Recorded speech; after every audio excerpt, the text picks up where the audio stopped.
वो मेरी बीवी है, तुम लोगों की नौकरानी नहीं। सुनीता को सुबह सुबह माँ का फ़ोन आया। देखो बहू, बेटा अलग हो रहे हैं। अरे थोड़ी कहा सुनी किस घर में नहीं होती। इसका यह मतलब नहीं कि बस अलग हो जाएं।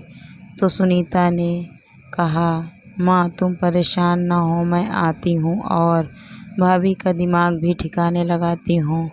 सुनीता अपनी छोटी बहन सुरुचि को भी फ़ोन करती है और माँ के फ़ोन के बारे में बताती है।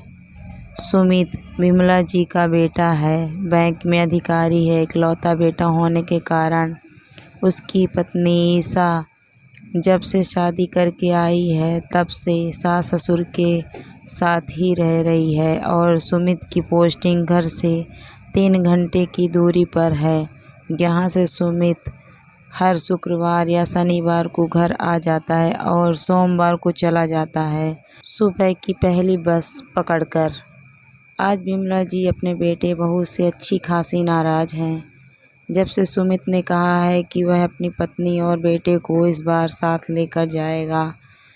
माँ 8 साल की शादी में सब दिन तो ईशा आपके पास ही रही है।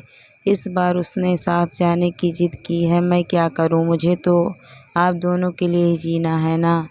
और पापा है ना आपके पास, आप अकेली नहीं हैं। और कुछ ही दिनों की तो बात है, साल 6 महीने मेरे पास रहकर वह आप लोगों के पास ही वापस आ जाएगी। वाह बेटा वाह, बहुत खूब। बहू ने क्या कान भरे हैं तुम्हारे कि तुम अलग होने के लिए तैयार हो गए।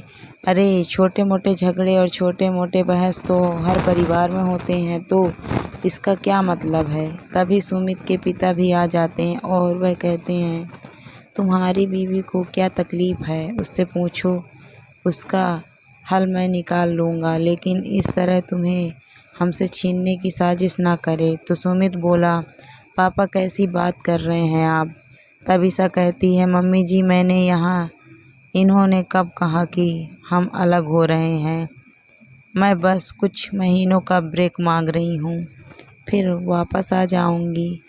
मम्मी जी 8 साल से एक ही तरह का जीवन जीते जीते लगभग एक ही तरह की जिम्मेदारी उठाते उठाते मैं थोड़ी सी परेशान हो गई हूँ, थक गई हूँ। आप लोग मेरी व्यक्तिगत ज़रूरतों को भी तो समझिए ना।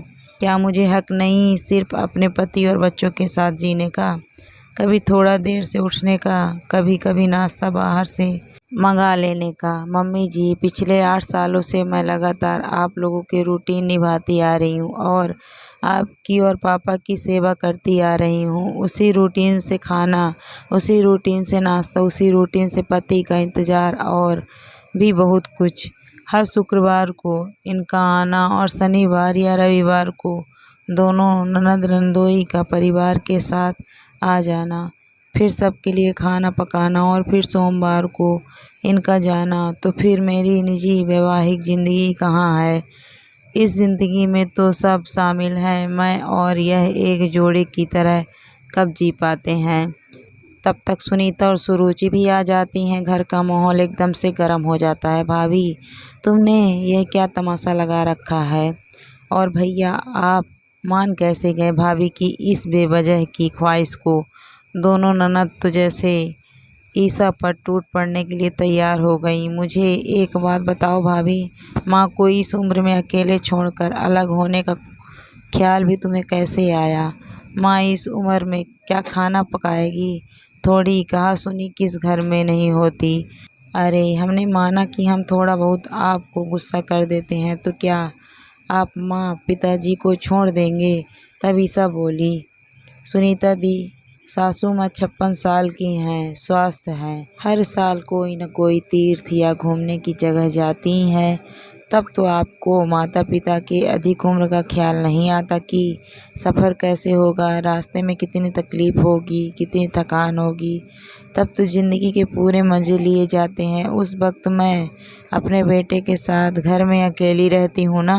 दीदी हम लोग एक मेड को रख कर जा रहे हैं। घर के काम के साथ साथ वह खाना भी बना देगी और काम करते रहने से शरीर स्वस्थ रहता है। घर के 2 या 4 काम कर लेने से बुराई क्या है। और दूसरी बात, मैं कितनी बार कहूँ कि मैं अलग नहीं हो रही हूँ, बस कुछ समय अपने पति के साथ रहना चाहती हूँ अपनी ज़िंदगी जीने के लिए। जो छोटी नर्स सुरुचि ने कहा, अरे छोड़ो भाभी, हमारा आना ही तुम्हें बुरा लगता है। सास ससुर की सेवा से अब थक गई हो ना, पिंड छुड़ाना चाहती हो तो। ईसा ने सुरुचि को जवाब दिया, सुरुचि तुम तो बोलो ही मत। तुम खुद क्या अपने सास ससुर के साथ रहती हो? क्या तुम उनकी सेवा कर रही हो? अपनी ज़िंदगी की ख्वाहिशें और ज़रूरतों के लिए खुद तो तुम उनसे अलग रह रही हो और मुझ पर आरोप लगा रही हो कि मैं सास ससुर की सेवा से थक गई हूँ। जितनी सेवा मैंने की है ना, पहले उतनी तुम अपने सास ससुर की कर के दिखाओ, तब मुझसे तुम कुछ कहना। बस हम पति पत्नी 8 साल की इस रूटीन लाइफ से 6 महीने का एक ब्रेक ही तो मांग रहे हैं। इसमें बुराई क्या है? आप दोनों बहनें जैसे हर हफ्ते आती थीं, आते रहिएगा और माँ जी और बाबूजी के लिए खाना बना लीजिएगा। सेवा ही करनी है ना, तो तब आप कर लीजिएगा, इसमें क्या दिक्कत है? तब एकदम से सास बोली, बहू तुम रिश्ते में बेईमानी कर रही हो। तुम यूँ अलग हो जाओगी और वैसे भी यह तो सब चोचले हैं तुम्हारे ब्रेक लेने के। हम माँ बाप तो बच्चों को पालने में ब्रेक नहीं लेते, तुम औलादे बहुत जल्दी थक जाती हो कि ब्रेक चाहिए। तब उनका बेटा सुमित बोला, माँ जी इस घर से हम कपड़े के अलावा कुछ नहीं ले जा रहे हैं। अगर अलग होते तो घर से कम बिस्तर तो ले जाते। और माँ औलाद तो फिर यह दोनों बेटियां भी हैं ना आपकी। और सुरुचि तो शादी के 6 महीने बाद से ही अलग रहती है, तो आप उन्हें कुछ क्यों नहीं कहती कि अपनी सास को ले आओ या उनके पास रहने चली जाओ। आप सुरुचि से भी तो कुछ पूछें कि कैसे 6 महीने में ही वह अपने सास ससुर की सेवा से थक गई, जो आप सभी ईसा को 8 साल की सेवा के बाद भी पूछ रही हैं। क्या आपकी सेवा की जिम्मेदारी सिर्फ आपकी बहू और बेटे की है? क्या यह बेटियां आपकी सेवा की कुछ दिनों की जिम्मेदार नहीं उठा सकती? आप खुद भी तो वक्त वक्त पर अपनी बेटियां, दामाद, नाती नातिन को तोहफे और साड़ियां, कपड़े और गहने देती हैं। जब तोहफे और प्यार अधिकार बेटियों को दिया जाता है तो कुछ उनके कर्तव्य भी तो होने चाहिए कि नहीं? तभी विमला जी एकदम गुस्से में बोली, क्या मेरी बेटियों की अपनी कोई ज़िंदगी नहीं जो ससुराल भी देखें और मायका भी? तभी फिर से सुमित कहता है, माँ मेरे और ईसा के इतने दिन के त्याग और प्यार के बदले आप लोग हमसे इतना सवाल कर रहे हैं, और जिस छोटी मोटी बहस और ताने के आप लोग बात कर रहे हैं, उसने तो कभी इन बातों की शिकायत भी नहीं की मुझसे। मैंने सोचा भी नहीं था कि आप लोग इस तरह रिएक्ट करते हैं।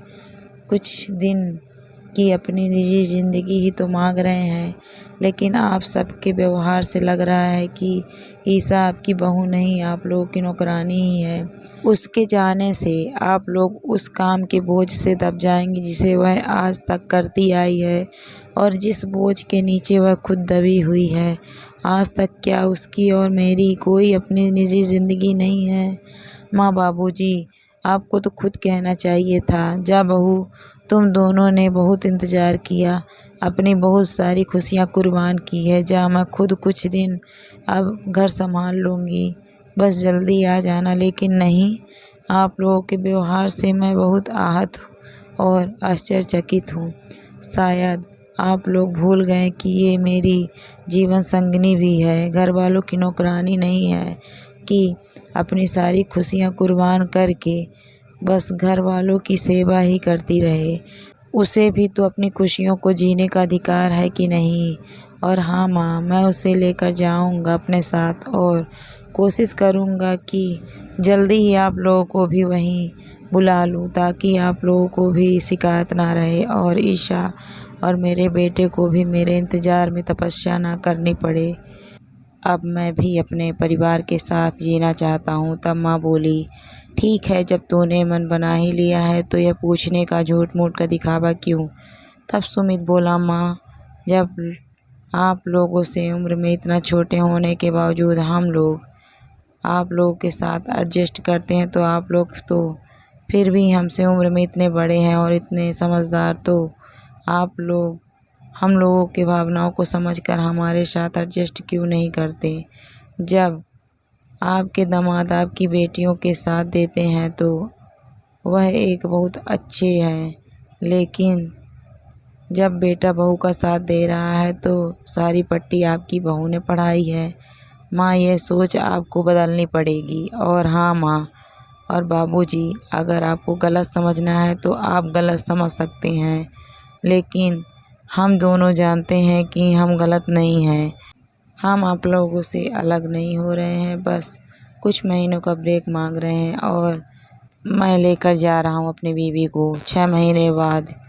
या तो मैं ईसा को आप लोगों के पास फिर से छोड़ जाऊँगा, या मैं बहुत जल्दी आप दोनों को भी अपने पास वहीं बुला लूँगा। तो दोस्तों, बहू की सेवा और त्याग तो ससुराल वालों को चाहिए होता है, पर कोई उसको अधिकार, प्यार और सम्मान नहीं देना चाहते। तब एक पति को पत्नी के लिए ज़रूर खड़ा होना चाहिए, जो ऐसा बहुत कम पति करते हैं। दोस्तों, कहानी आपको कैसी लगी कमेंट करके ज़रूर बताइएगा।